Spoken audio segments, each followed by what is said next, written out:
Hello friends, welcome to back my YouTube channel PD tech math.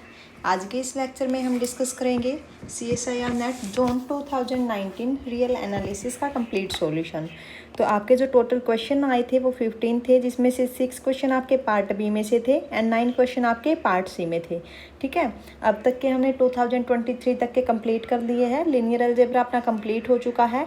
आप PD tech math के नाम से channel है, यहाँ पे जाइए, प्लेलिस्ट आपको मिल जाएगी। ठीक है, तो वहाँ पे जा कर के चेक कर लेना।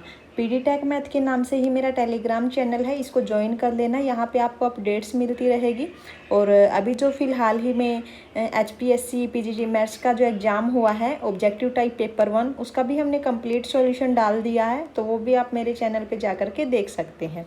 तो देखिए, first question of part B क्या है, which of the following set is uncountable. ठीक है, यहाँ पे हमें क्या बताना है कि इसमें से कौन सा सेट अनकाउंटेबल है। ठीक है, तो यहाँ पे देखिए, अगर मैं फर्स्ट सेट की ही बात करूँ तो आपके पास क्या है, फर्स्ट सेट है जो for all x in R such that log of x is equal to P by Q for some P Q in N. अब यहाँ पे देखिए, जो पी क्यू है वो कहाँ से बिलोंग करते हैं, सेट ऑफ नेचुरल नंबर से, and we know that set of natural number is uncountable. Sorry, set of natural number is countable. हमें पता है कि जो सेट ऑफ नेचुरल नंबर है वो क्या होता है, काउंटेबल। ओके, तो यहाँ पे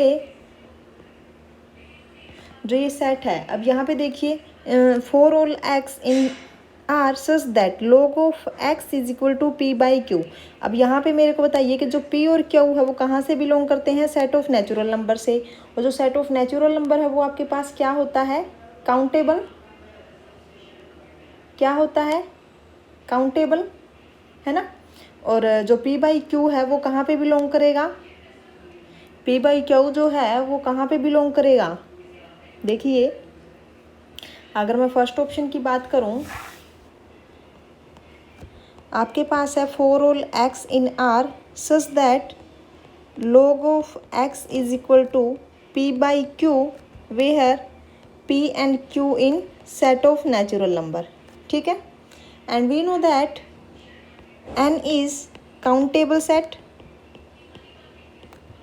n is countable set and p और q कहाँ से है, n से है, देन p बाई q कहाँ पे बिलोंग करेंगे, सेट ऑफ रैशनल नंबर में, विच इज़ काउंटेबल। तो यहाँ से जो सेट है ये आपके पास क्या हो गया, काउंटेबल, लेकिन हमें क्या प्रूफ करना है, अनकाउंटेबल, है ना। तो फर्स्ट ऑप्शन तो इनकरेक्ट हो गया। अब देखिए सेकंड ऑप्शन में क्या है, सेकेंड ऑप्शन चेक कीजिए, collection of all elements in R such that cos of x raise to the power n plus sine of x raise to the power n is equal to 1 for some n in set of natural number. यहाँ पे देखिए second option क्या है, collection of all elements in R such that sine of x raise to the power n plus cos of x raise to the power n is equal to 1 for some n in set of natural number. अब यहाँ पे भी कहाँ से belong करते हैं, set of natural number से, और जो सेट ऑफ नेचुरल नंबर वो आपके पास काउंटेबल होता है।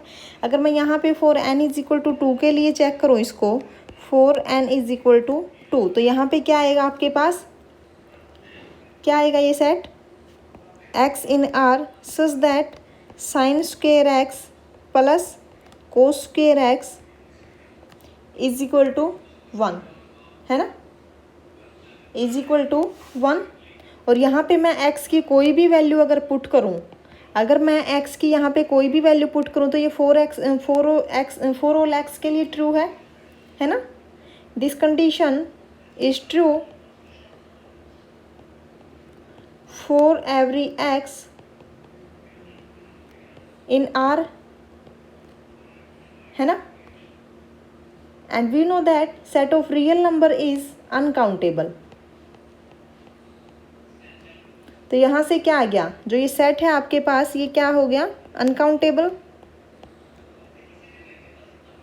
ओके, तो सेकंड ऑप्शन आपका करेक्ट हो जाएगा, हमें अनकाउंटेबल ही चेक करना था।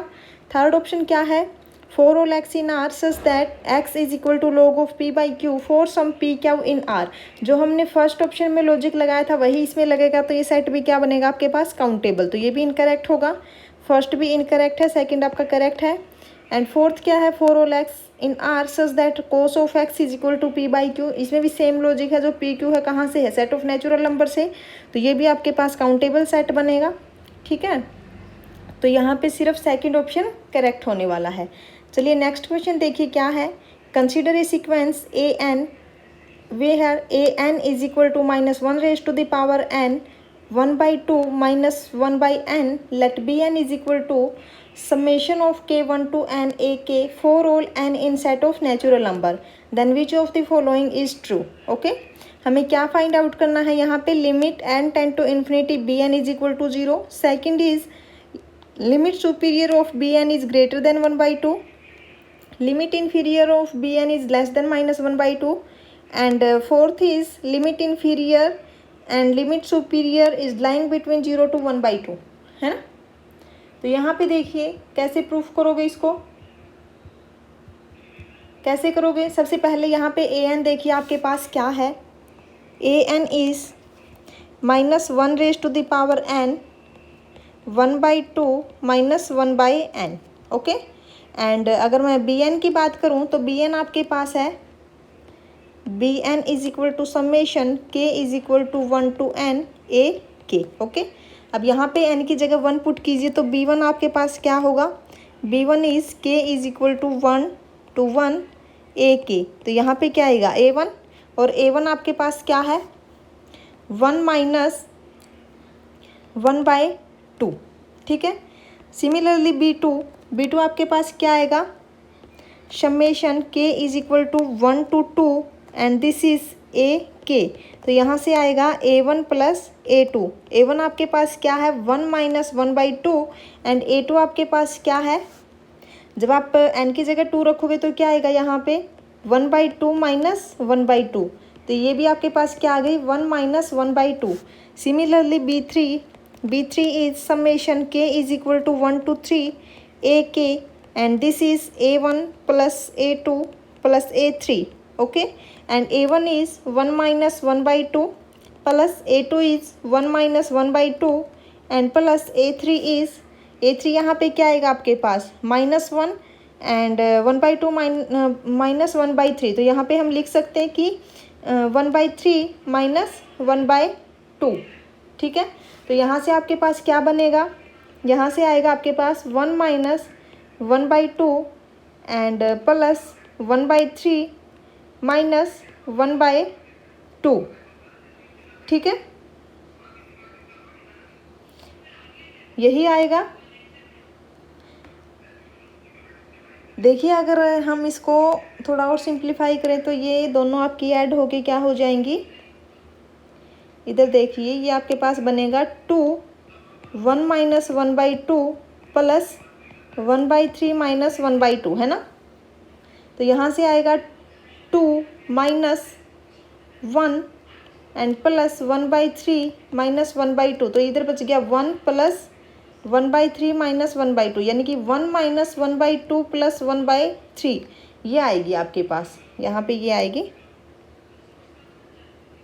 ये आपके पास आ गया 1 माइनस 1 by 2 प्लस 1 by 3। ठीक है, ठीक है यहाँ तक। ओके, नेक्स्ट देखिए b4 क्या आएगा, b4 is a1 plus a2 plus a3 plus a4। अब a1 आपके पास है 1 minus 1 by 2 and a2 is 1 minus 1 by 2 and a3 आपके पास क्या है, a3 is 1 minus 1 by 2 1 minus 1 by 2 plus 1 by 3 and a4 क्या आएगा आपके पास, a4 बनेगा 1 by 2 माइनस 1 by 4। ठीक है, क्योंकि यहाँ पे जब n की जगह 4 रखोगे तो यही आएगा। ओके, इसको थोड़ा सिंप्लीफाई कीजिए तो यहाँ पे आपके पास बचेगा, यहाँ पे आएगा, यहाँ पे क्या रहा था आपका, देखो इधर आपके पास आएगा कि 2 माइनस 1 यानी कि 1 plus 1 minus 1 by 2 plus 1 by 3 plus 1 by 2 and -1/4 है ना। तो यहाँ पे तो आपके पास क्या रह गया, 2 + 1/3 -1/4। तो आप इसको ऐसे लिख सकते हो, एक मिनट, शायद कुछ मिस्टेक हुई है हमसे। यहाँ पे देखिए, जब B3 आप फाइंड आउट करोगे तो B3 में आपके पास क्या आएगा, A1 + A2 + A3। A1 आपके पास क्या है, 1 - 1/2 है ना। एंड B2 आपके पास क्या है, A1 + A2 है ना। A1 क्या है, 1 - 1/2 एंड A2 इज़ 1/2 - 1/2। सही है यहाँ तक तो। एंड A3 यहाँ पे जब रखोगे तो क्या आएगा, A3 -1/2 एंड +1/3। ये भी सही है आपका। तो मिस्टेक कहाँ पे हुई है, इधर देखिए, ये आपके पास हो गया 1 है ना, 1 + 1/3 एंड -1/2। यहाँ तक तो सही है, ये यहाँ तक तो सब सही है। तो कहाँ पे हुई है मिस्टेक,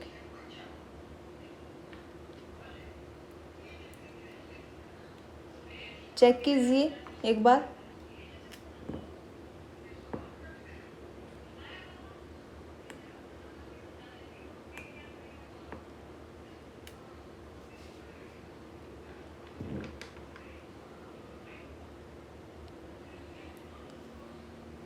वन -1/2 + 1/3 और यहाँ पे आपके पास क्या बचेगा,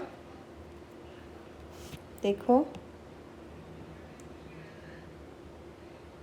ये इतना को अगर मैं सोल्व करूँ तो इधर आपके पास 1 रह गया है ना। और यहाँ से आपके पास क्या रह गया, ये है आपके पास 1 - 1/2 + 1/3 + 1/2 -1/4 है ना। तो इसको आप कैसे लिख सकते हो, अगर मैं 4 की बात करूँ तो यहाँ से 1 - 1/2 + 1/3 एंड -1/4।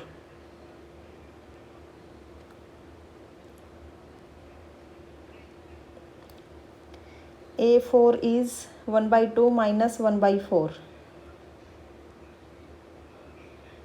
ये यहाँ से क्या आएगा, 4 2 - 1 यानी कि 1/4 है ना। और इधर से ये क्या आएगा, ये आपके पास बनेगा 1 + 1/2 + 1/3 + 1/4। ये तो सारी प्लस में आ गई है ना। जब n आपका इवन है तो आएगा 1 - 1/2 + 1/3 -1/4, 1 - 1/2 + 1/3 एंड -1/4 है ना।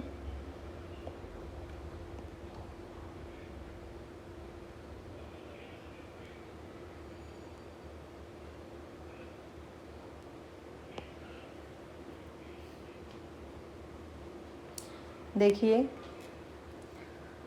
B3 अपना क्या आया है, B3 is 1 - 1/2 A1। Okay, and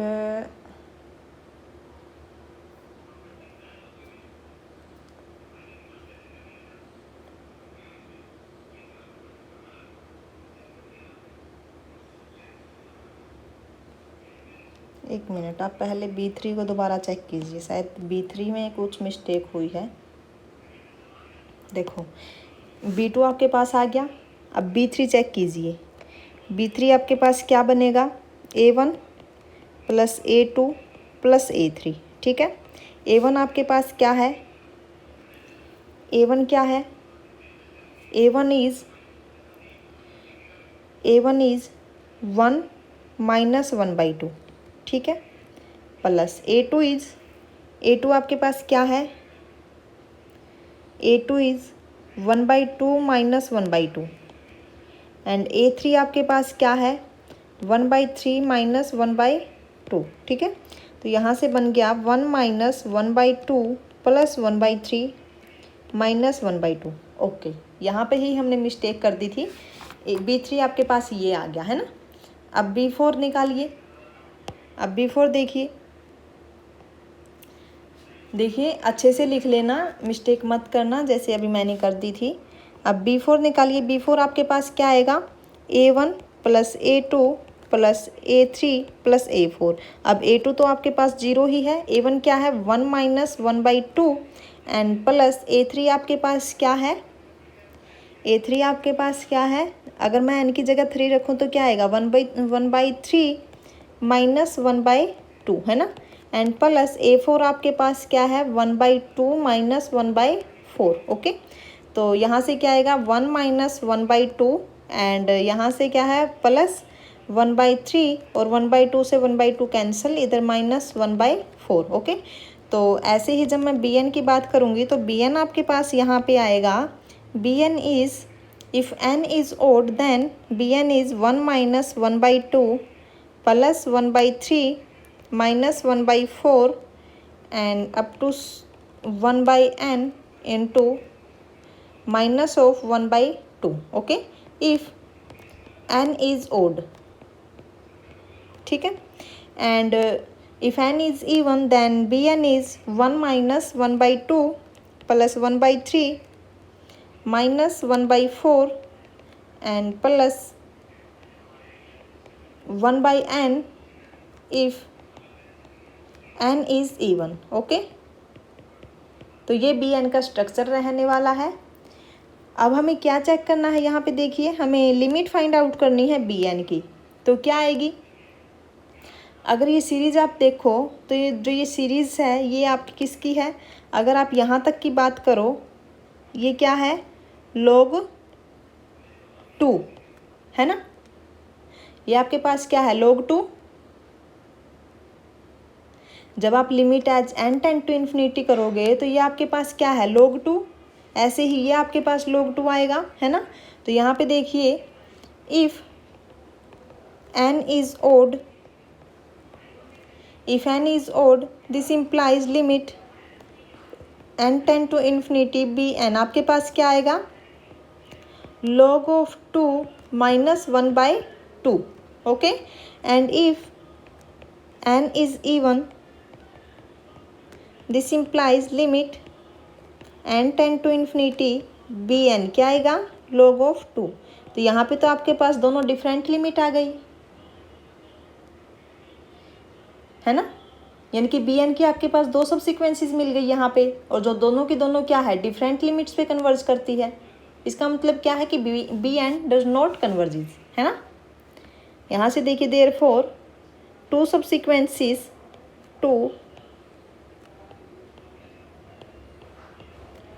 two subsequences of Bn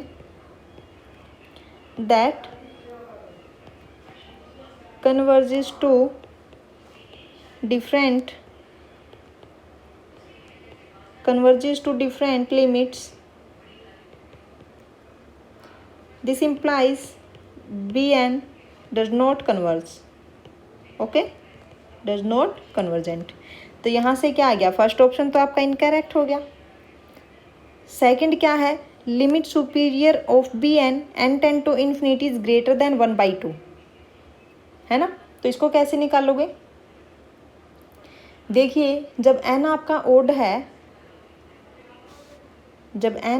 odd है, सेकंड ऑप्शन की अगर मैं बात करूं व्हेन n इज ओड, तो लिमिट आपकी क्या आई है, limit n tend to infinity Bn is log of 2 minus 1/2 है ना, and log of 2 is 0.6931 approximate and minus 1/2 is 0.5 and this is 0.1931 है ना। and if n is even, when n is even then limit n tend to infinity b n क्या है आपके पास, log of 2 and the value of log 2 is approximated 0.6931 which is greater than 1/2, strictly greater than 1/2। अब यहाँ पे option में देखिए क्या कहा है इसने कि limit superior of b n is greater than 1/2, तो एन इवन के केस में हमें इसका सुपीरियर मिल गया, तो सेकंड ऑप्शन करेक्ट होगा। थर्ड क्या है, limit infimum of b n is less than minus of 1/2। अब यहाँ पे देखिए कि जो आपके पास बी एन है वो सारे के सारे क्या हैं, पॉजिटिव है ना, वो सारे क्या हैं आपके पास, पॉजिटिव हैं। जो बी एन आपके पास है, इधर देखो, ये भी आपके पास क्या है, पॉजिटिव आएगी जब लिमिट हम फाइंड आउट करेंगे, ये भी आपके पास क्या है, पॉजिटिव है, तो उसका इन्फीमम लेस देन माइनस 1/2 तो कभी भी नहीं हो सकता, है ना। इन्फीमम वही होता है ना कि ग्रेटेस्ट लोअर बाउंड, जो आपके पास लोअर बाउंड है उनमें जो सबसे बड़ा है, ठीक है। लेकिन बी एन तो आपके पास क्या है, all b n are positive, तो यहाँ से थर्ड ऑप्शन आपका इनकरेक्ट हो गया। Fourth is limit infimum of b n is less than limit supremum of b n is less than equal to 1/2, लेकिन अपने पास जो सुप्रीमम है वो तो क्या है, ग्रेटर देन 1/2 है, तो ये भी इनकरेक्ट हो गया, ठीक है। नेक्स्ट क्वेश्चन देखिए, next is which of the following is true. First is, यहाँ पे हमें सीरीज गिवन है और हमें ये बताना है कि इसमें से कौन सी सीरीज कन्वर्ज करेगी और कौन सी सीरीज डाइवर्ज करेगी, ठीक है। अब यहाँ पे अगर मैं फर्स्ट सीरीज की ही बात करूँ तो क्या है आपके पास, first summation n is equal to 1 to infinity minus 1 raised to the power n by n, and by Leibniz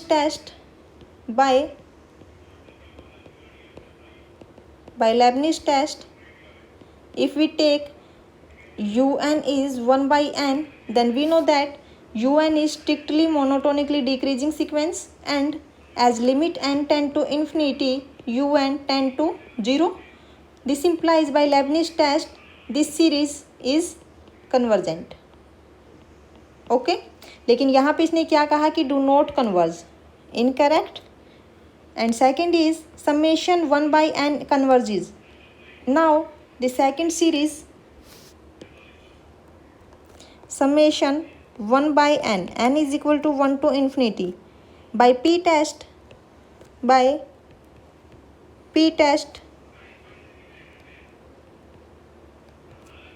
this series is divergent, okay.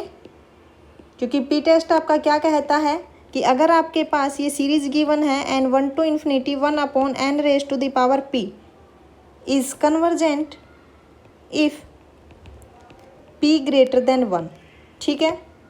ध्यान रखना ये कब कन्वर्ज करती है, जब आपका जो p है वो क्या हो, ग्रेटर देन 1 हो, ओके। एंड नाउ इसने क्या कहा, 1/n कन्वर्ज, तो ये भी इनकरेक्ट हो गया। Third is summation n 1 to infinity 1/m plus n whole square is converges. पहले इसको ओपन कीजिए,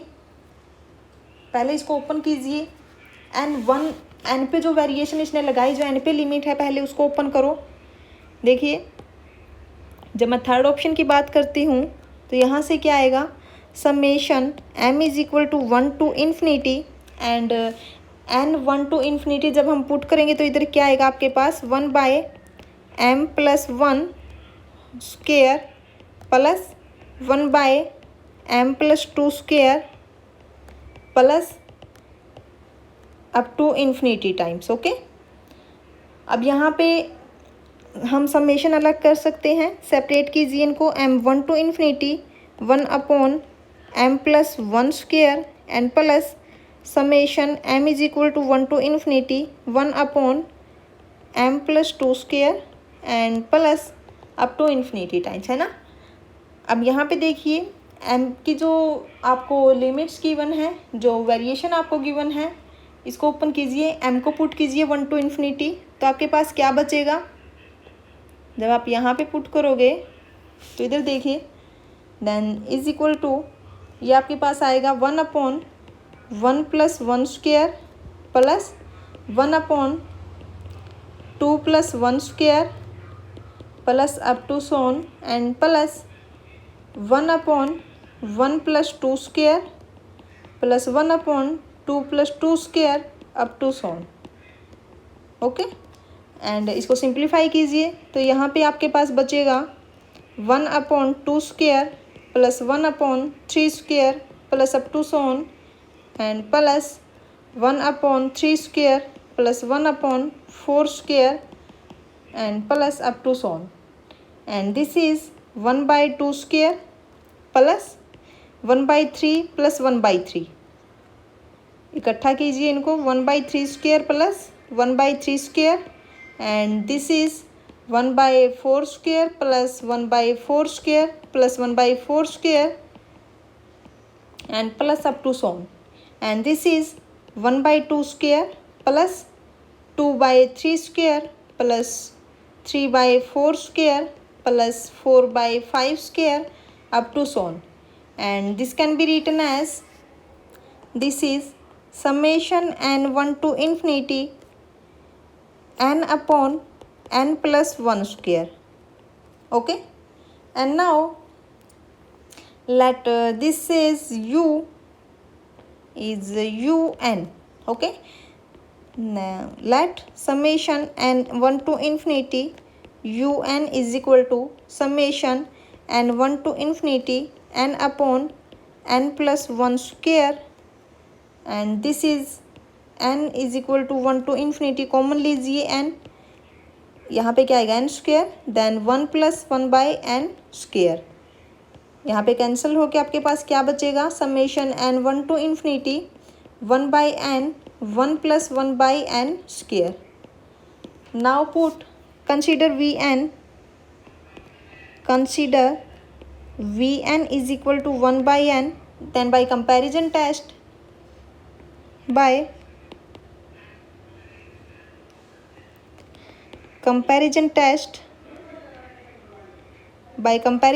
क्या आएगा यहाँ पे, limit n tend to infinity Vn/un is equal to limit n tend to infinity Vn is 1/n and un is Vn/un. तो un आपके पास क्या है,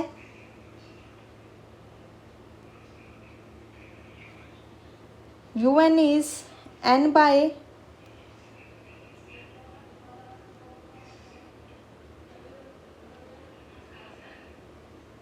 un आपके पास है 1/n 1 प्लस n स्क्वेयर. ये एक मिनट, ये आपके पास है 1/n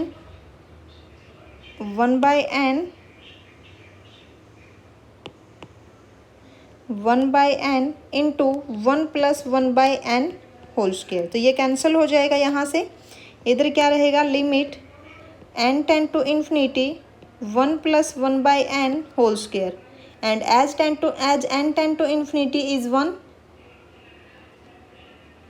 ओके, अब हमें यहाँ पे किसकी लिमिट चेक करनी है, Vn की. Vn अगर कन्वर्ज करेगा तो un भी कन्वर्ज करेगा, और अगर Vn डाइवर्ज करेगा तो un भी क्या करेगा, डाइवर्ज करेगा by comparison test. Okay, now summation Vn is equal to summation of 1/n is divergent by p test. Okay, this implies आपके पास जो un है वो भी क्या करेगा, is divergent by comparison test. ठीक है, by comparison test. तो यहाँ से क्या आ गया, जो थर्ड ऑप्शन है यहाँ पे देखिए, ये क्या कर रहे हैं, डाइवर्जेंट. तो आपके पास क्या आया, थर्ड हो गया incorrect.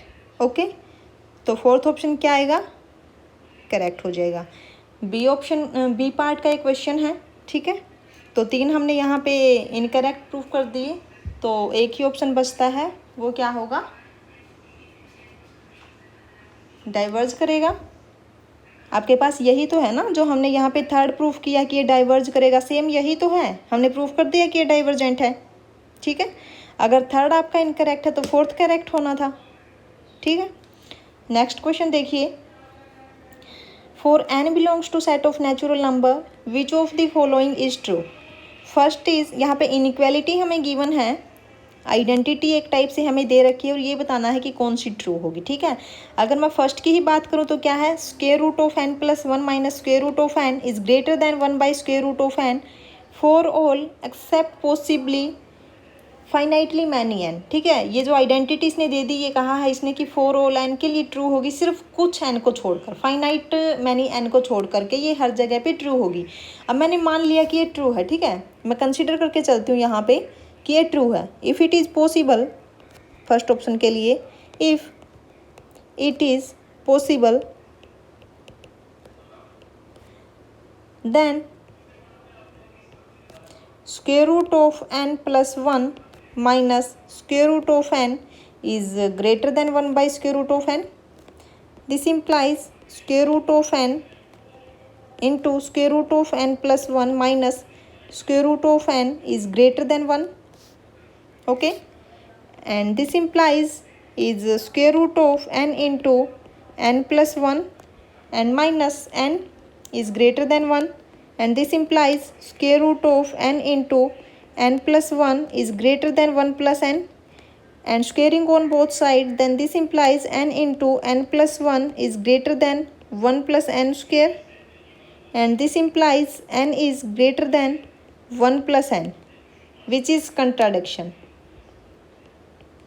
which is impossible. Okay, तो यहाँ से क्या आ गया, फर्स्ट ऑप्शन आपका इनकरेक्ट है। जो हम यहाँ पे मान के चले थे कि ट्रू है, ये कभी नहीं हो सकता, क्योंकि यहाँ पे देखिए जो ये इक्वालिटी आ गई, क्या ये कभी भी पॉसिबल है, कभी भी पॉसिबल नहीं है ना। अब सेकंड ऑप्शन देखिए, सेकंड यहाँ से ट्रू हो जाएगा, ठीक है। And third is square root of n plus 1 minus square root of n is greater than 1। ऐसे ही इसको कर लेते हैं, हम मान लेते हैं कि जो थर्ड है ये पॉसिबल है, ठीक है। तो यहाँ से क्या आएगा, अगर मैं थर्ड ऑप्शन को करूँ, देखिए square root of n plus 1 minus square root of n is greater than 1, then rationalise, this implies square root of n plus 1 minus square root of n, rationalise कीजिए, square root of n plus 1 plus square root of n divided by square root of n plus 1 minus square root of n is greater than 1। Okay, and this implies n plus 1 minus n divided by square root of n plus 1 minus square root of n is greater than 1, and this implies 1 by square root of n plus 1 minus square root of n is greater than 1, which is impossible. ये कभी भी नहीं हो सकता, ठीक है, क्योंकि n भी आपका कहाँ से बिलोंग करता है, सेट ऑफ नेचुरल नंबर से बिलोंग करता है। तो ये जो ये क्वांटिटी है आपकी, ये हमेशा छोटी रहेगी 1 से, है ना, विच is impossible.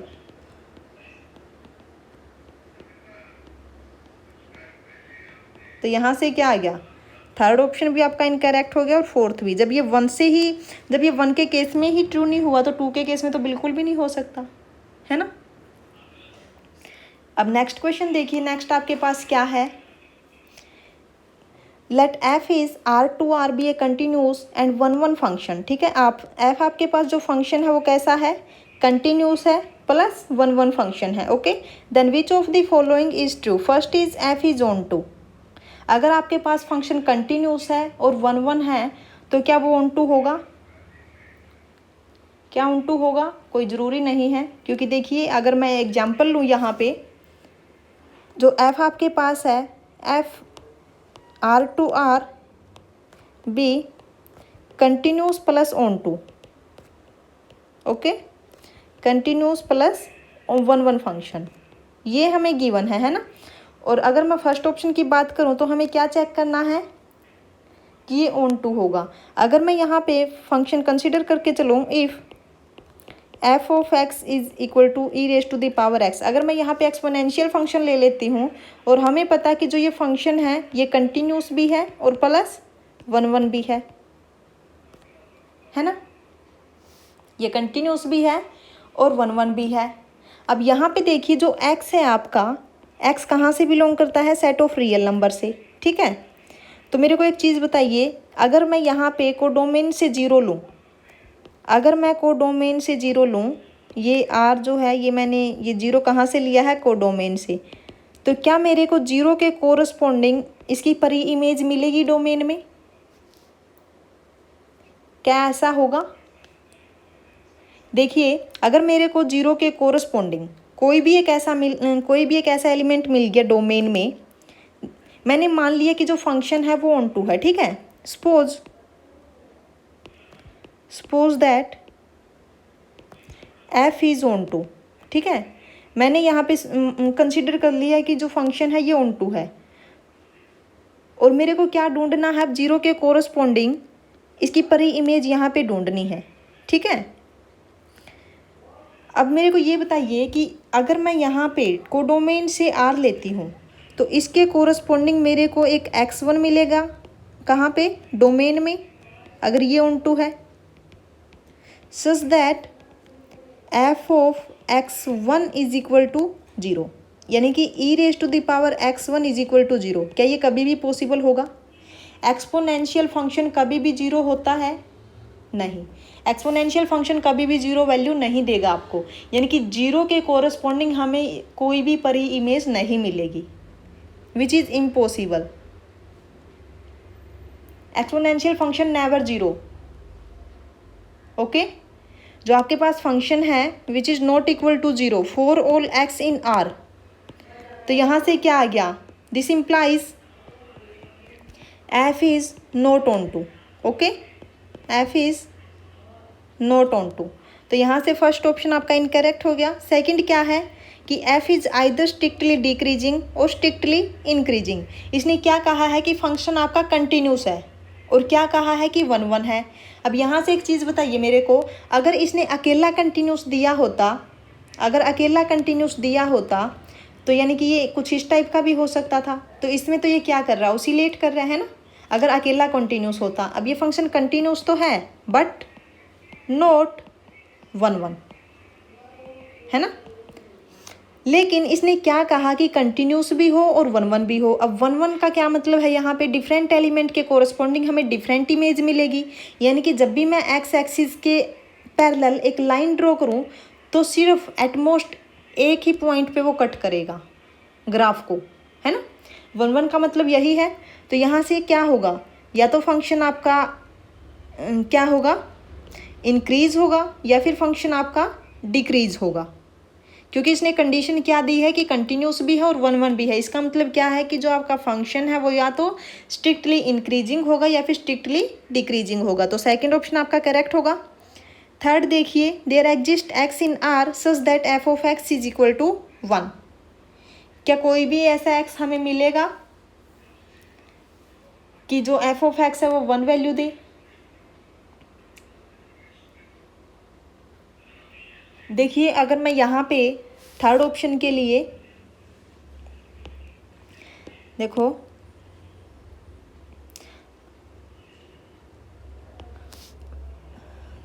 if we take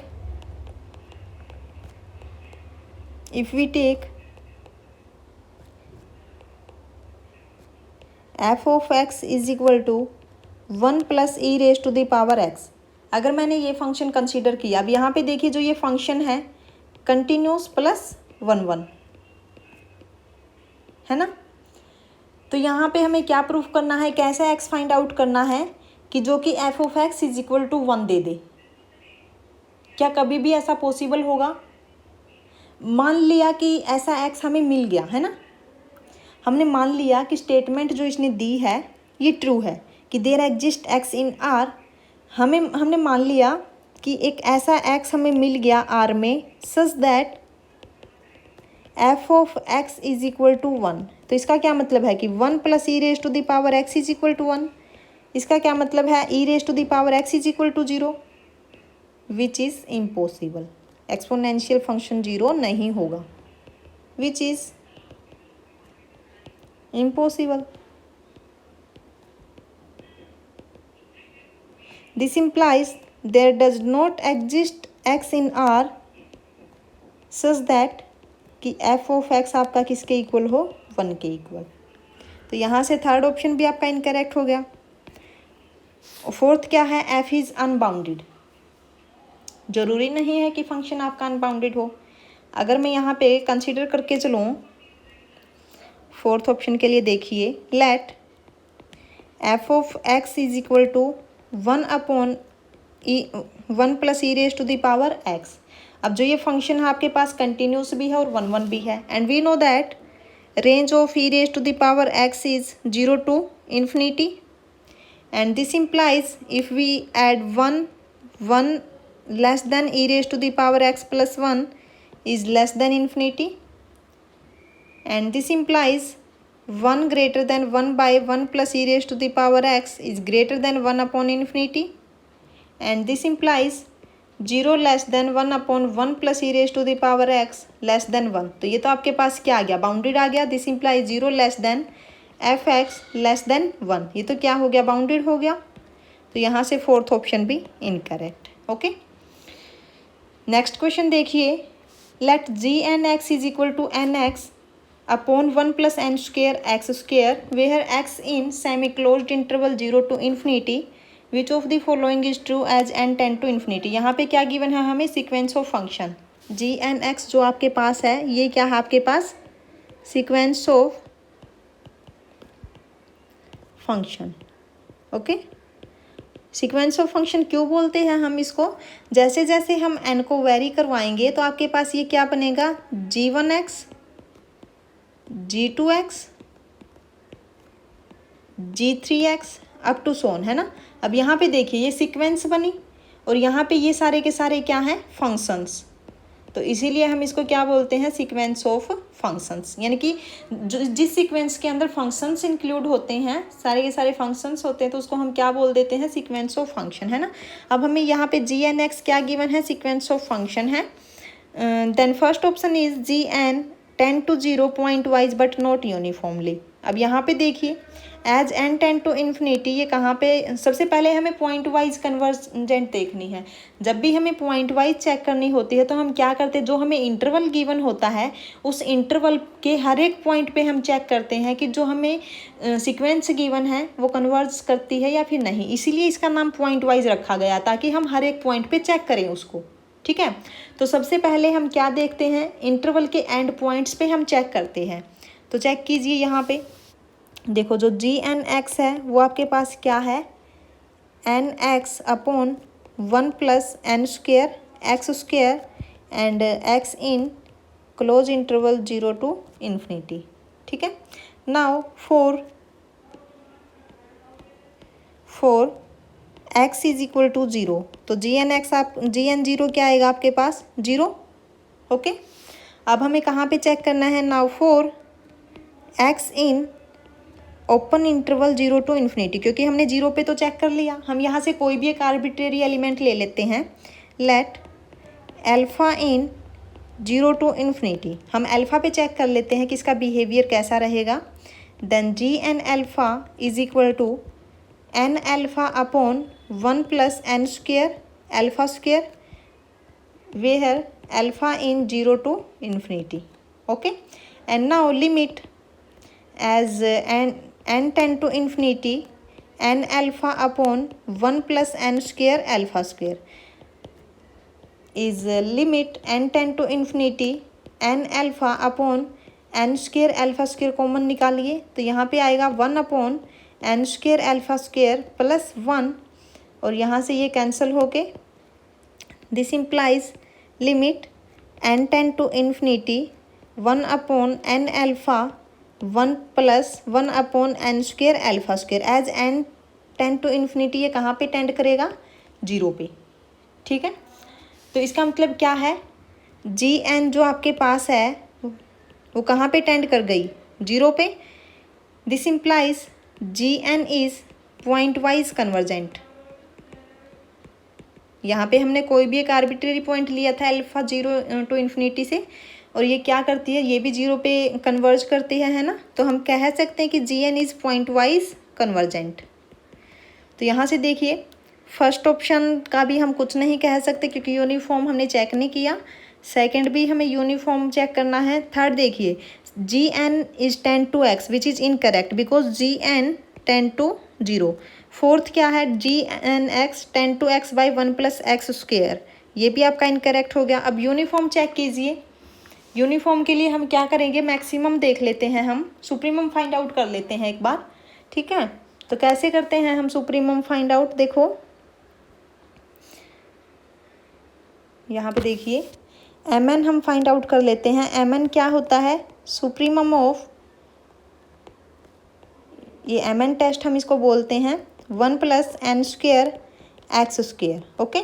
अब इसका सुप्रीमम कैसे फाइंड आउट करते हैं, first derivative of gn(x) is equal to 0 put कीजिए, यहाँ से x की वैल्यू फाइंड आउट कीजिए।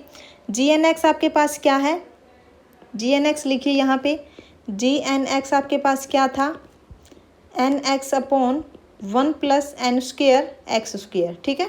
जब यहाँ पे इसको डिफ्रेंशिएट आप करोगे तो आपके पास क्या आएगा, यहाँ से x is equal two plus minus 1/n, ये वैल्यू आपको यहाँ पे मिलेगी, ठीक है। अब जब डबल डिफ्रेंशिएट इसको करोगे then we get g and double derivative of x is less than 0 for x is equal to 1/n, ठीक है। यहाँ पे आपको क्या करना है, फर्स्ट डेरिवेटिव निकालना है, 0 के इक्वल पुट करना है और x की वैल्यू फाइंड आउट कर लेनी है, ठीक है। तो यहाँ से आपको दो वैल्यू मिल गई x की, प्लस माइनस 1/n, है ना। उसके बाद क्या करना है, दोबारा से फिर से डिफ्रेंशिएट करना है और उसमें वैल्यू पुट करनी है आपको x की, और देखना है कि किस वैल्यू के लिए लेस देन आएगा, क्योंकि हमें सुप्रीमम फाइंड आउट करना, तो हमें यहाँ पे इनकी मैक्सिमम हमें वैल्यू फाइंड आउट करनी है। तो हमें क्या देखना है, डबल डेरिवेटिव क्या आना चाहिए, लेस देन 0, ठीक है। तो यहाँ पे 1/n पे क्या आ गया, लेस देन 0। तो इसका क्या मतलब है कि जो इसकी मैक्सिमम वैल्यू है वो कहाँ पे है, 1/n पे। This implies we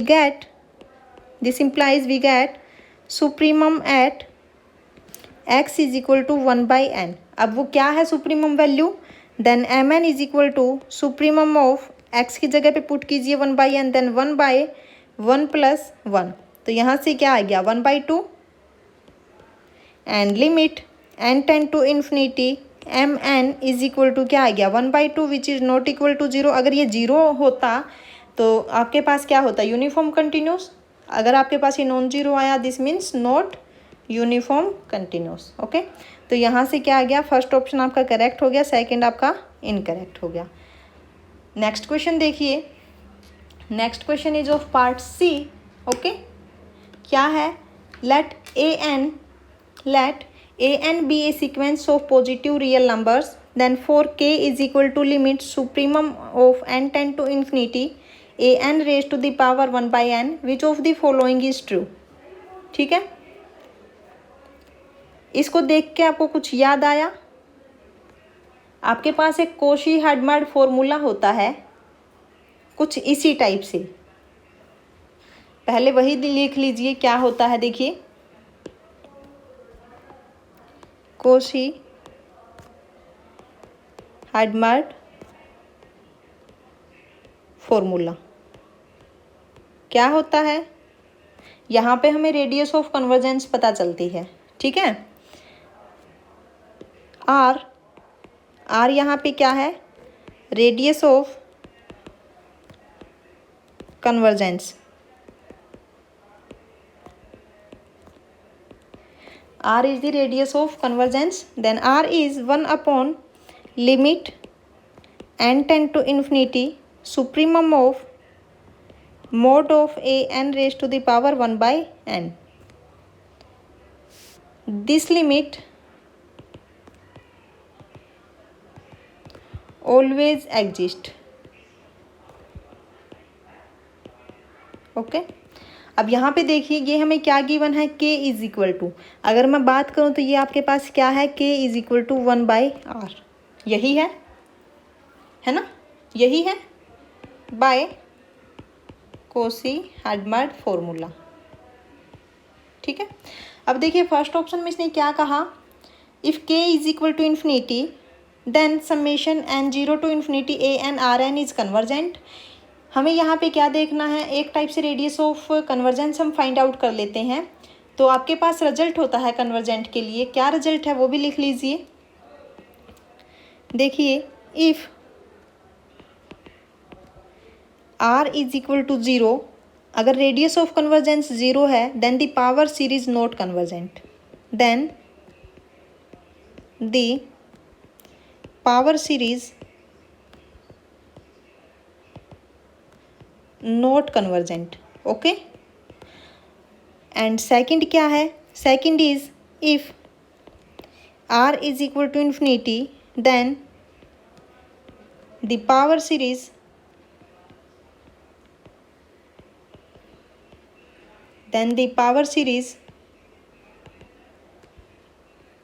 everywhere convergent,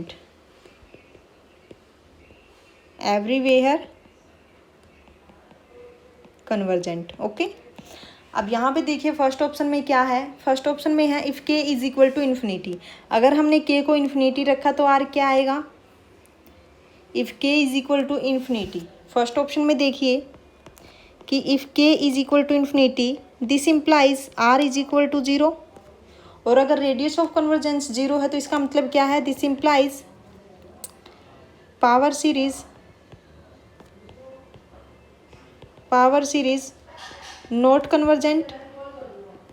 first option में क्या है, ये पावर सीरीज आपको गिवन है, तो फर्स्ट ऑप्शन आपका इनकरेक्ट हो गया। सेकंड क्या है, if k is equal to infinity then power series is not convergent, ये सही है।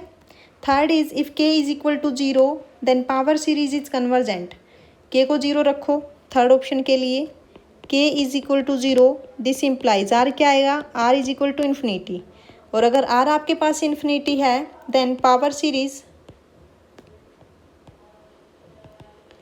Convergent everywhere. ओके, तो यहाँ से क्या आ गया आपके पास, थर्ड ऑप्शन करेक्ट हो गया and fourth option incorrect. Next question देखिए क्या है, next is consider a function f R to R then which of the following are true. Function है R to R then which of the following are true. First is f is not 1 if the graph of f intersect some line parallel to x axis in at least 2 point. यहाँ पे देखिए, अगर function आपके पास 1 है, मैंने क्या कहा था कि जब भी आप ग्राफ बनाओ, ठीक है, अगर फंक्शन आपके पास 1 है, मान लीजिए कि ग्राफ आपका कुछ ऐसा है, ठीक है, तो इसने क्या कब होता है वो 1, जब भी हम एक्स एक्सिस के पैरेलल कोई भी लाइन ड्रॉ करें तो वो एटमोस्ट एक ही पॉइंट पे कट करना चाहिए, तभी हम क्या बोलते हैं कि फंक्शन आपका 1 है, ठीक है। अगर यहाँ पे फंक्शन आपका कुछ इस टाइप से हुआ, ये है, ठीक है, जब भी हम एक्स एक्सिस के पैरेलल लाइन ड्रॉ करेंगे, अगर उसने 2 पॉइंट्स पे कट कर दिया, ठीक है, तो इसका मतलब क्या है, फंक्शन इज नॉट 1। ये बाई ग्राफ चेक करने का वे होता है 1 ऑन 2। ओके, अब यहाँ पे देखिए इसने क्या कहा कि f is not 1 if the graph of f intersect some line parallel to x axis at least 2 points. सही कहा है इसने कि अगर 2 पॉइंट्स पे उसने कट कर दिया, कम से कम 2 पॉइंट्स कहा है इसने, ज़्यादा भी हो सकते हैं। अगर ग्राफ आपका कुछ इस टाइप से चला गया मान लो, तो यहीं पे इसने क्या कर दिया, 3 पॉइंट्स पे कट कर दिया, तब भी ये 1 नहीं होगा। इसने कह दिया कि एटलीस्ट अगर वो 2 पॉइंट्स पे कट कर गया, उससे ज़्यादा भी हो सकते, तो उस केस में फंक्शन 1 नहीं होगा। यही है, यही कहा है ना इसने।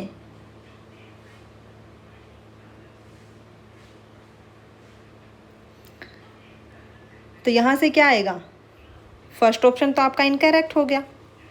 f is not 1 if the graph of f intersect same line parallel to x axis in at least 2 points. Okay, second देखिए, f is 1 if the graph of f intersect any line parallel to the x axis in at most 1 point. ये सही है, अगर वो at most एक ही point पे अगर वो कट करता है तो हम क्या बोलते हैं, फंक्शन कैसा है, 1 है। ऐसे ही ऑन टू के केस में है। ऑन टू में देखिए क्या कहा इसने कि f is surjective if the graph of f intersect every line parallel to x axis.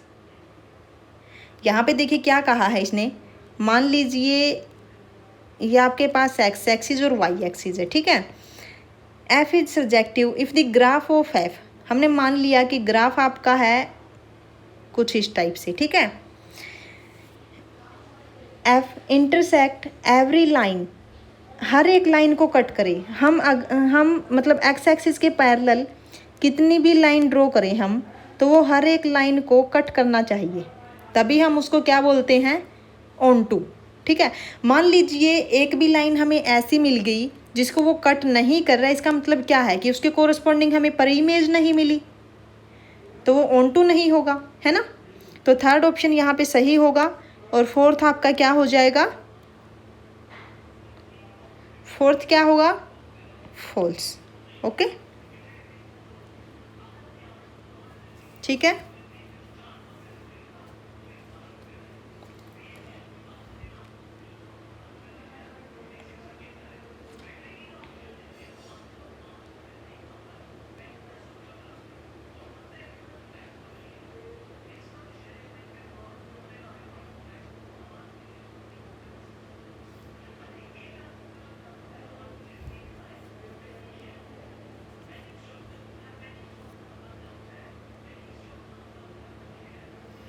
देखिए अगर हम फोर्थ ऑप्शन को भी ध्यान से देखें तो यहाँ पे इसने क्या कहा है कि f is not surjective if the graph of f does not intersect at least one line. अगर वो कम से कम एक लाइन को इंटरसेक्ट नहीं करेगा तो वो सर्जेक्टिव नहीं होगा। सही कहा है इसने वैसे, ये है ना, सही कही है ना ये चीज़ तो इसने, तो आपका फोर्थ करेक्ट होना चाहिए इसके अकॉर्डिंग। तो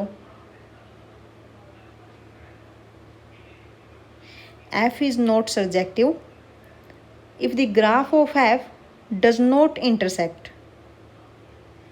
at least one line। कम से कम अगर वो एक लाइन को भी कट नहीं करेगा तब भी तो ऑन टू नहीं बनेगा ना वो। यहाँ पे फोर्थ में डाउट है, आई थिंक फोर्थ भी यहाँ पे सही होना चाहिए, ठीक है। नेक्स्ट क्वेश्चन देखिए क्या है, let f of x is equal to integration 1 to infinity cos of t upon x square plus t square d t, then which of the following are true. Function हमें given है, then f is bounded, second is f is continuous, third one is f is not defined everywhere and fourth is f is not continuous on R. कैसे करोगे इसको, यहाँ पे देखिए जो T की लिमिट है वो क्या है,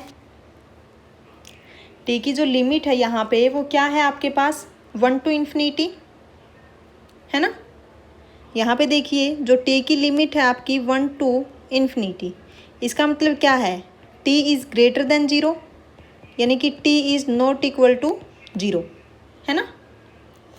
and this implies x square plus t square is greater than 0।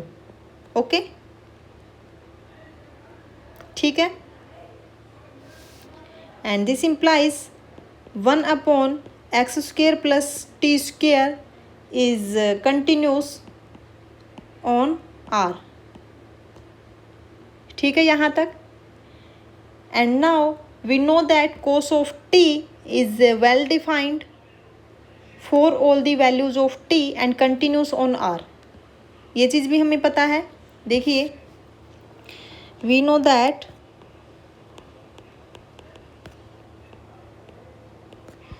cos of t is well defined for all the values of t and continues on r। Okay, और हमें पता चल गया कि 1 upon x square plus t square भी continuous है। Then this implies इनका ratio भी कैसा होगा, डिफाइन होगा और कंटिन्यूस होगा। This implies cos of t upon x square plus t square is defined and continuous on R, ठीक है यहाँ तक। तो देखिए सेकेंड ऑप्शन में इसने क्या कहा कि f is continuous on R, okay. Third है f is not defined everywhere on R, तो ये इनकरेक्ट हो गया। Fourth is f is not continuous on R which is also incorrect. First क्या है, f is bounded on R, तो boundedness check कीजिए, इसकी बाउंडेडनेस चेक कीजिए। Now mod of integration of 1 to infinity cos of t upon x square plus t square dt which is less than equal to, because cos of t is less than equal to 1, then this is less than equal to integration of 1 to infinity dt upon x square plus t square, because mode of cos of t is less than equal to 1. okay, and this is integration करो, इसका क्या आएगा, 1/x tan inverse t by x. Okay, 1 to infinity, limit put कीजिए यहाँ पे, तो क्या आएगा 1/x एंड tan इनवर्स यहाँ पे t की जगह पे पुट करना है infinity, then π/2 and minus tan inverse 1/x। Okay, and this is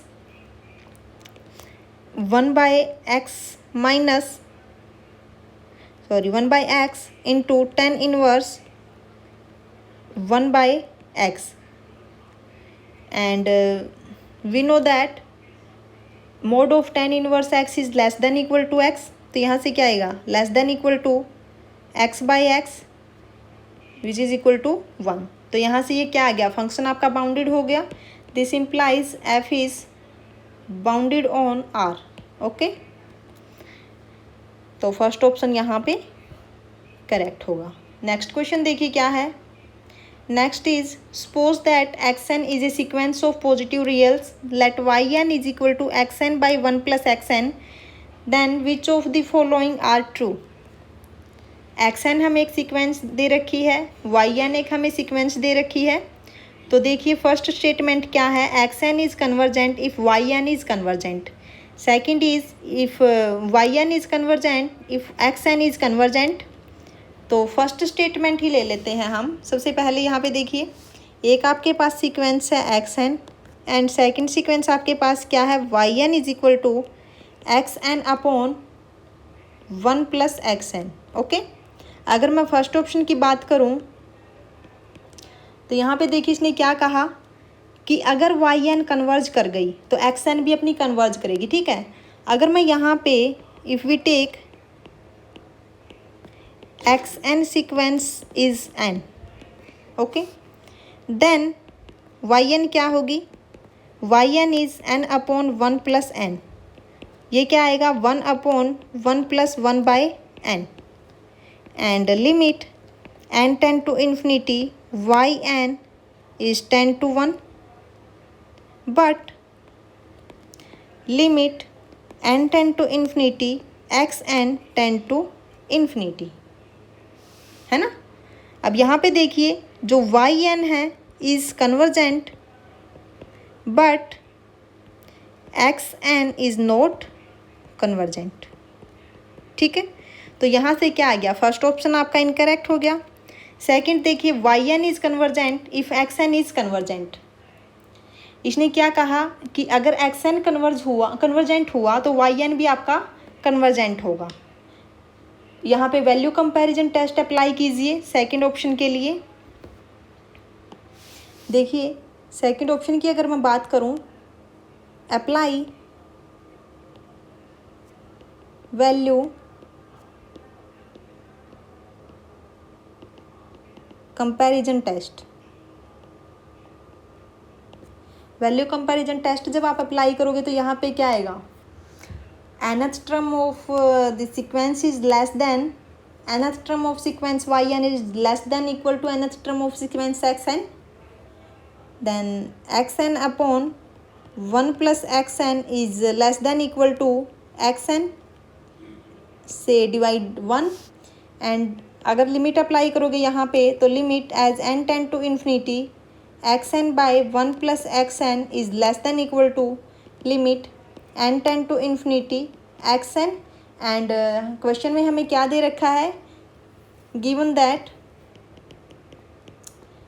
xn is convergent अब यहाँ पे देखिए जो ये कन्वर्जेंट है, अगर अपनी यहाँ पे फाइनाइट लिमिट आई है ना, अगर यहाँ पे आपकी फाइनाइट लिमिट आई तो जो आपकी जो छोटी सीक्वेंस है उसकी भी लिमिट क्या आएगी, फाइनाइट आएगी। अगर आपकी ये कन्वर्ज करती है तो ये भी कन्वर्ज करेगी आपकी। Then this implies y n is convergent. ठीक है, तो यहाँ से क्या आ गया, सेकेंड ऑप्शन करेक्ट हो गया। थर्ड क्या है, y n is bounded if x n is bounded, तो ये भी ट्रू होगा। यहीं से अगर एक्स एन की लिमिट यहाँ पे फाइनाइट होगी तो वाई एन की भी फाइनाइट होगी, तो यहाँ पे ये क्या होगा, बाउंडेड, है ना। फोर्थ देखिए, x n is bounded if y n is bounded, अगर वाई एन बाउंडेड है तो एक्स एन भी बाउंडेड होगा। क्या ऐसा ट्रू है, पॉसिबल है ऐसा?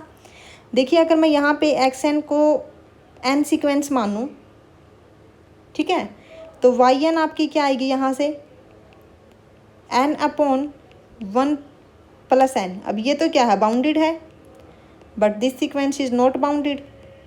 ठीक है, तो यहाँ से फोर्थ ऑप्शन आपका इनकरेक्ट होगा। Next question is let f x if x in semi open interval then function value is x sine of 1/x and at x is equal to 0 function value is 0 and g of x is x into f of x for x lying between 0 to 1, then which of the following are true? First is f is of bounded variation, second is f is not of bounded variation, third is and g is of bounded variation, fourth is g is not a bounded variation। अगर आपको इस type के question given है, अगर यहाँ पे sign की जगह कोस भी होता, ठीक है, तो उसके लिए रिजल्ट होता है आपके पास साइन और कोस के लिए, उन्हीं से यहाँ पे ये क्वेश्चन सोल्व हो जाता है। ठीक है, बाउंडेड वेरिएशन अगर पूछ रखी है, इस टाइप के क्वेश्चन के लिए फॉर्मूला है एक, वो देख लीजिए क्या है, एज ए रिजल्ट है, क्या है, से result if f of x is equal to x raise to the power alpha sine of 1/x raise to the power beta for if x is not equal to 0 and 0 if x is equal to 0, or f of x is equal to x raised to the power alpha sin of cos of x raised to the power alpha cos of 1/x raised to the power beta if x is non-zero and 0 if x is equal to 0, then f of x is bounded variation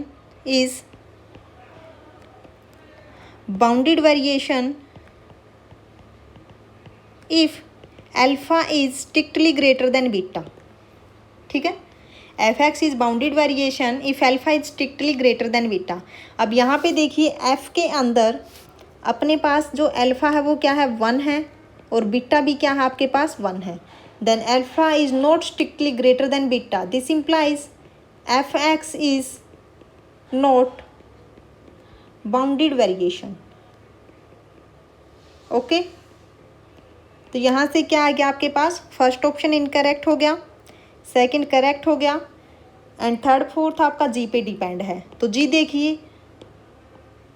देखिए क्या आएगा, g of x is equal to x into f of x, यहाँ पे रखिए, then x square sine of 1/x if x in semi open interval and 0 if x is equal to 0। ध्यान रखना जो ये है आपका रिजल्ट, ये कब ट्रू होता है, अगर फंक्शन आपका यहाँ पे x नॉन जीरो के लिए डिफाइन है। ठीक है, यहाँ पे देखिए इसने ओपन इंटरवल यहाँ पे कर रखा है, इसीलिए मैंने इसको अप्लाई किया, अगर ये 0 यहाँ पे इंक्लूड होता तो तब नहीं अप्लाई होता। ठीक है, अब यहाँ पे अल्फ़ा क्या है, alpha is equal to 2 and beta is equal to 1, is alpha is strictly greater than beta, this implies g of x is bounded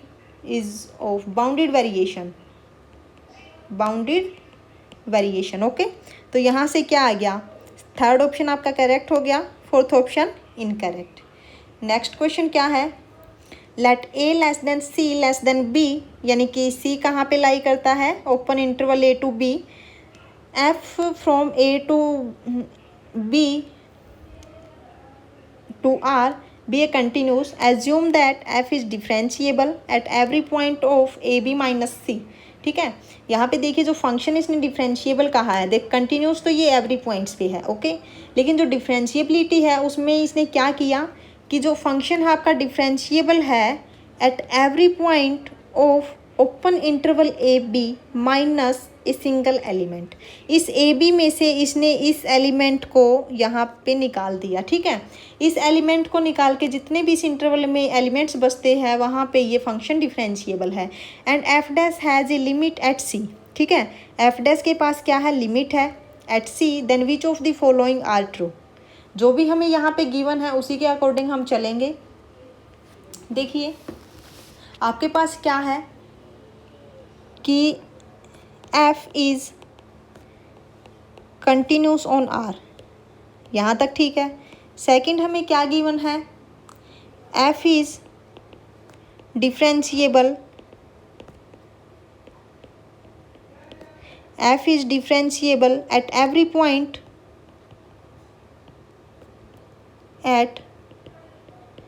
point of open interval a b minus a singleton set. Okay, and third हमें क्या given है, f dash has a limit, f dash has a limit at point c. Okay, अगर मैं यहाँ पे definition use करूँ, f dash has a limit at point c, then that is f dash c is equal to limit x tend to c f dash x। Okay, इसने क्या कहा कि f dash has a limit at point c, that is f dash c is equal to limit x tend to c f dash x। And by definition f dash c, if we check differentiability at point c, then this is limit as x tend to c is f of x minus fc upon x minus c। okay, and यहाँ पे देखिए differentiability की definition मैंने यहाँ पे लगाई, x की जगह पे c पुट करोगे तो क्या आएगा, यहाँ पे 0/0। Now by L'Hopital rule is limit x tend to c f dash x, ये क्या हो जाएगा 0 divided by 1 minus 0। Then this is limit x tend to c f dash x। Okay, यहाँ से आपके पास ये आ गया। देन दिस इम्प्लाइज f इज डिफरेंशिएबल एट c। ठीक है, f is differentiable at c, then first option is correct। second is f need not be differentiable at c, second आपका क्या होगा, incorrect। and third is f is differentiable at c and limit x tend to c f dash x is equal to f dash c, ये भी आपका correct होगा। and fourth is f is differentiable at c but f dash c is not necessarily, ये तो incorrect है क्योंकि आपका equal आया है। next question is let f r to r be a non decreasing function। यहाँ पे देखिए इसने क्या कहा, f r to r be a non decreasing function। Non decreasing function यहाँ पे मतलब f आपका कैसा है, monotonic function. This implies f is monotonic function. Okay, and which of the following can be set of discontinuities of f। हमें यहाँ पे क्या बताना है कि इनमें से कौन सा सेट डिसकंटिन्यूटीज ऑफ f हो सकता है। Set of discontinuities of f हमें यहाँ पे फाइंड आउट करना है एक टाइप से। ठीक है, तो उसके लिए एक रिजल्ट होता है आपके पास। देखिए रिजल्ट क्या है, we know that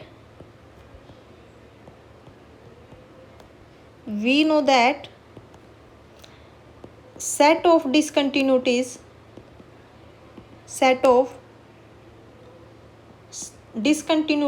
of monotonic function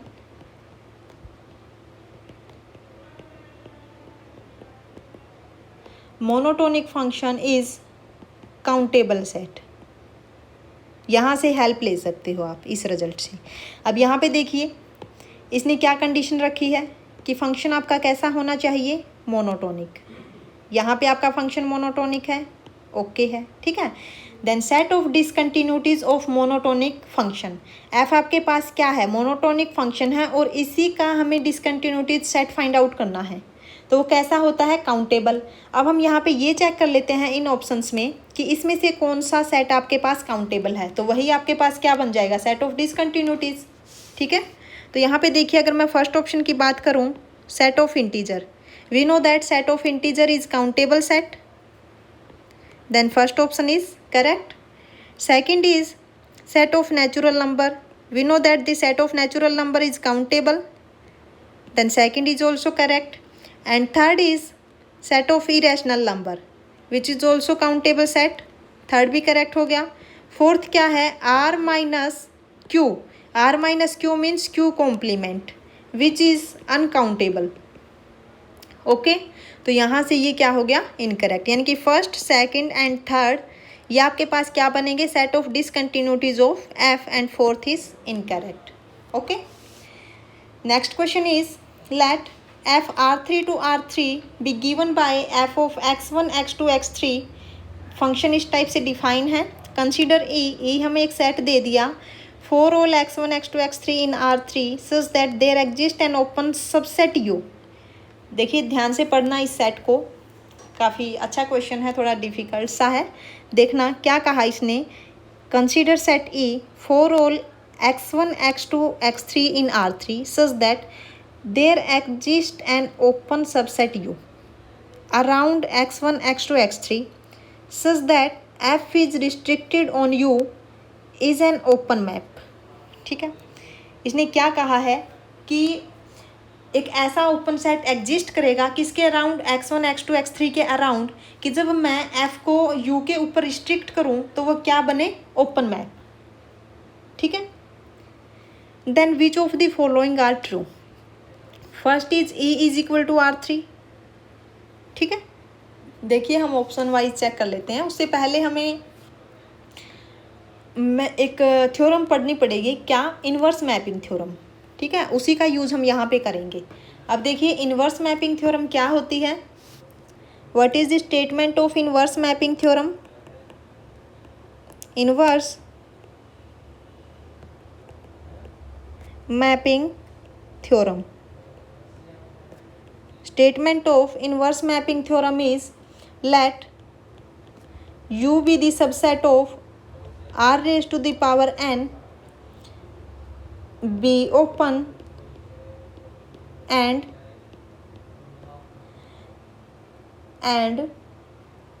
F be a map U to Rn be a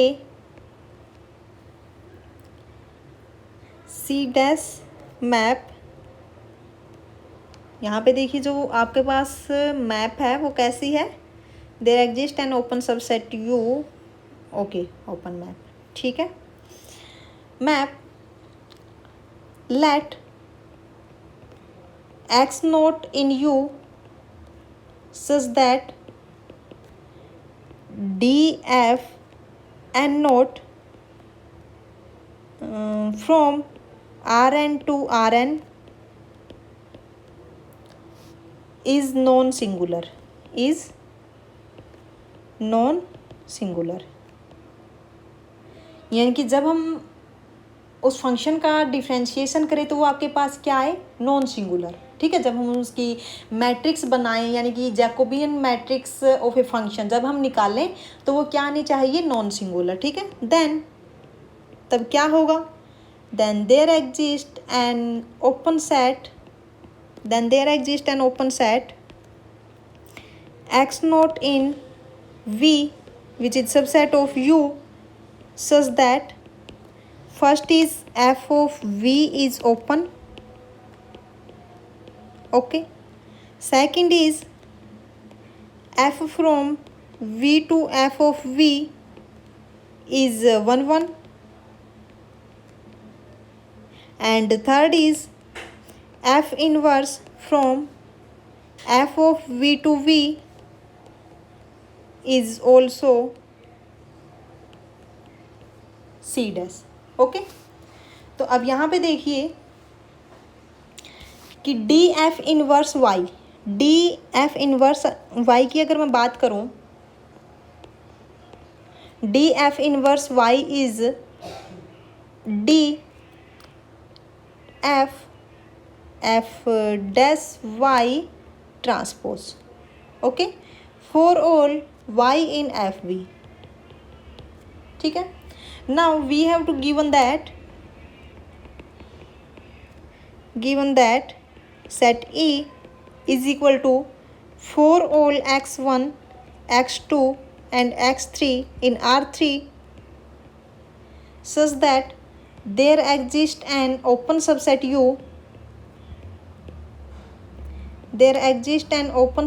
U, around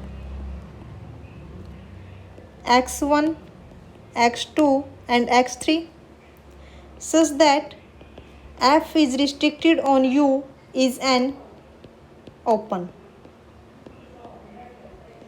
Okay, open map. Now Jacobian matrix of a function. Then what is the Jacobian matrix of a function? Jacobian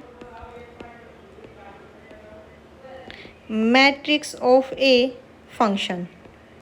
क्या होती है Jacobian matrix of a function? Late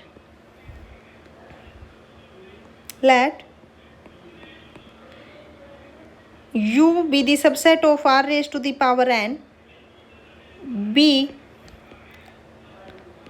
open and F from U to R raise to the power K be differentiable map, and F of X आपके पास क्या हो? F of x is f1, f2 up to F K. Then derivative of F X is equal to partial derivative of f1 with respect to x1, partial derivative of f1 with respect to x2 up to partial derivative of f1 with respect to x1 xn up to so on partial derivative of fk with respect to partial derivative of x1, partial derivative of fk with respect to partial derivative of x2 up to partial derivative of fk with respect to partial derivative of xn. Okay, ये है. अब हमारे पास जो function है वो क्या है? Given f from R3 to R3 by defined as f of x1, x2, x3 is equal to is e raised to the power x2 cos of x1 and e raised to the power x2 cos of sine of x1 and 2x1 minus cos of x3. This is f1 and this is f2 and this is f3. Okay, and here f is c1 map. Okay, and now what is the derivative of a function? क्या होगा? dfn is equal to partial derivative of f1 with respect to x1 is minus e raised to the power x2 sine of x1 and this is e raised to the power x2 cos of x1 and this is 0 and e raised to the power x2 cos of x1 and this is e raised to the power x2 sine of x1 and this is 0 to 0 sine of x3. Okay, and now determinant find out कीजिए. Now determinant of dfn is sine of x3 into e raised to the minus e raised to the power 2x2. ठीक है, अगर determinant इसका 0 हुआ then this implies sign of, we know that exponential function never 0, and this implies sin x3 is equal to 0, and this implies x3 is equal to n pi. Okay, and n in set of integer. ठीक है, then this implies dfn is non-singular. dfn is non-singular if x3 is not equal to n pi. Okay, जब x3 आपका n पाई के equal होगा तो dfn क्या बन जाएगी, सिंगुलर। और हमने ये क्यों फाइंड आउट किया है Jacobian matrix of a function, क्योंकि इन्वर्स मैपिंग थ्योरम की ये कंडीशन थी। ठीक है, क्योंकि हमने सिंगुलैरिटी चेक करनी थी कि किस केस में वो नॉन सिंगुलर बनेगा। तो अब यहाँ पे देखिए, therefore E is equal to r minus set x1 x2 n pi such that x1 x2 in R। E set आपका ये होगा, and this is for all x1 x2 x3 such that x3 is not equal to n pi and x1 x2 in R। okay, and this is not equal to R3। ठीक है, तो यहाँ पे देखिए, अगर मैं फर्स्ट ऑप्शन की बात करूँ तो क्या कहा था इसने कि E is equal to R3, which is incorrect. Second is E is countable, incorrect, क्योंकि x1 x2 कहाँ से बिलोंग करते हैं, R से, है ना। And third is E is not countable but not R3। सही है ये चीज़ कि ये काउंटेबल भी नहीं है और R3 के इक्वल भी नहीं है, सही है। फोर्थ क्या है कि x1 x2 pi by 2 belongs to R3 such that x1 x2 in R is a proper subset of E। Check कीजिए इसको, यहाँ पे देखिए अपना जो सेट आया है E क्या है, x1 x2 x3 and x3 is not equal to n pi, है ना। तो जो ये सेट है आपका क्या बनेगा, प्रॉपर सबसेट ऑफ E ही बनेगा। तो फोर्थ ऑप्शन भी करेक्ट है। चलिए नेक्स्ट एंड लास्ट क्वेश्चन है, question number 15। Question number 15 is, ये भी अच्छा क्वेश्चन है। Let x be a countable set then which of the following are true. क्या कहा इसने, x कैसा सेट है, काउंटेबल सेट। ठीक है, first is there exist a metric d on x such that x d is complete. इसने क्या कहा कि एक ऐसी मीट्रिक एग्जिस्ट करेगी जो कि क्या बनेगी, कंप्लीट होगी। ठीक है, there exist a metric d on x such that x d is complete. इसने ये नहीं कहा कि फॉर ऑल मीट्रिक, अगर एक भी मीट्रिक ऐसी एग्जिस्ट कर गई ना कि एक्स डी क्या बन जाए, कंप्लीट, तो काफ़ी है। सिर्फ इसने देयर एग्जिस्ट की बात की है, फॉर एवरी की बात नहीं की। ठीक है, तो यहाँ पे देखिए, अगर मैं x को सेट ऑफ रैशनल नंबर लेके चलूँ तो आपको पता है कि जो सेट ऑफ रैशनल, जो अगर मैंने q यहाँ पे ले लिया तो क्यू डी आपके पास क्या बनती है, यूजुअल मीट्रिक, है ना। सॉरी, अगर मैंने q यहाँ पे ले लिया, सबसे पहले ये चीज़ ध्यान रखनी है, आप यूजुअल डिस्क्रीट पे तो बाद में आना, पहले हमें x किस टाइप का लेना पड़ेगा, काउंटेबल सेट, है ना। ध्यान रखना x कैसा होना चाहिए, काउंटेबल। अगर मैं x को q कंसीडर कर लूँ तो q आपके पास क्या होता है, काउंटेबल। यहाँ पे देखिए फर्स्ट ऑप्शन के लिए अगर मैं बात करूँ, if we take x is equal to q and set of rational number is countable, यानी कि हम ये ले सकते हैं। ठीक है, ये क्या होता है, countable. And now take usual metric d on q, क्योंकि x यहाँ पे q है तो हम q ही लेके चलेंगे। ठीक है, हमने क्या लिया, यूजुअल मीट्रिक यहाँ पे ले ली q के ऊपर। और यूजुअल मीट्रिक को कैसे डिफाइन करते हो, डिफाइंड एज कैसे डिफाइन करते हैं, d x y is equal to distance between x and y, ये है, ठीक है। And now we know that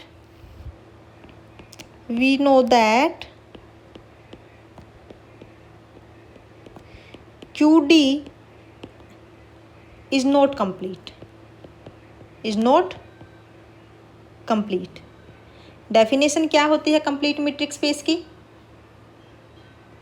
definition क्या होती है कंप्लीट मीट्रिक स्पेस की? यहाँ पे देखिए, a metric space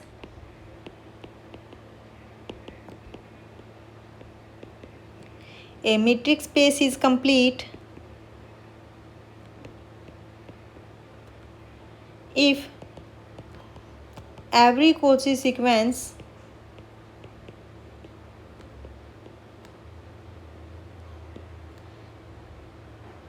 is convergent, और जिस पॉइंट पे वो कन्वर्ज करेगी वो अपना कहाँ पे जाना चाहिए? क्यू में, ठीक है। अगर मैं यहाँ पे एक सीक्वेंस कंसीडर करूँ, let x n is equal to 1 + 1/n raise to the power n, ठीक है। अब यहाँ पे देखिए, जो ये 1 है ये कहाँ पे बिलोंग करता है? सेट ऑफ नेचुरल से। जो 1/n है ये कहाँ पे बिलोंग करता है? क्यू में। तो जो 1 + 1/n है, दिस इम्प्लाइज 1 + 1/n कहाँ पे जाएगा? क्यू में। And this implies 1 + 1/n raise to the power n, ये भी कहाँ पे जाएगा? क्यू में। तो हमने जो ये सीक्वेंस ली है ये कहाँ से ली है? क्यू से। अब हमें ये देखना है कि ये किस पॉइंट पे कन्वर्ज करेगी। क्या वो जो कन्वर्जिंग पॉइंट है क्या वो क्यू के अंदर कंटेन करेगा? ठीक है, तो देखिए, लिमिट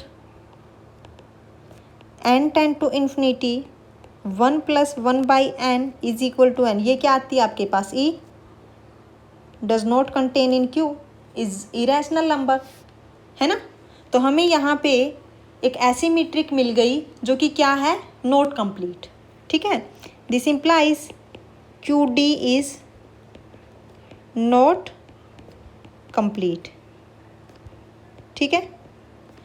तो ऑप्शन देखिए, there exist a metric D on X such that XD is not complete, तो ये सही है, सेकंड, ठीक है। And now if we take a discrete metric on Q, again take discrete metric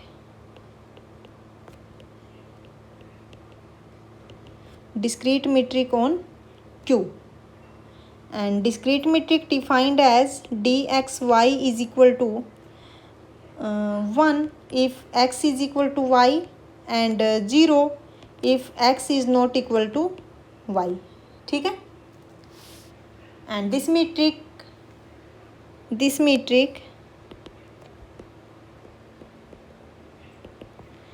on Q is complete